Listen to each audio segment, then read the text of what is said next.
Dengue প্রতিরোধে জনসচেতনতা বাড়াতে এবং এডিস মশার প্রজনন স্থল ধ্বংসে বিশেষ পরিচ্ছন্নতা ও মশক নিধন অভিযান চালাচ্ছে ঢাকা দক্ষিণ সিটি কর্পোরেশন।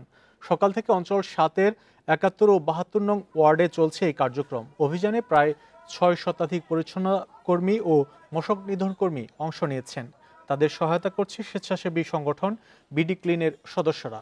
অভিযানের পাশাপাশি সকালে ডেঙ্গু সচেতনতায় শোভাযাত্রারও আয়োজন করা হয়। এ সময় স্থানীয় সরকার বিভাগের সচিব রেজাউল মাকসুদ জাহিদি জানান, টানা বিশেষ অভিযানের কারণে এখনও ডেঙ্গু পরিস্থিতি নিয়ন্ত্রণে। পরে ঢাকা দক্ষিণের প্রশাসক মোহাম্মদ শাহজাহান মিয়া বলেন, ডেঙ্গু রোগীদের বেশিরভাগই ঢাকার বাইরের। এ নিয়ে স্বাস্থ্য অধিদপ্তরেও পর্যাপ্ত তথ্য রয়েছে বলে উল্লেখ করেন তিনি।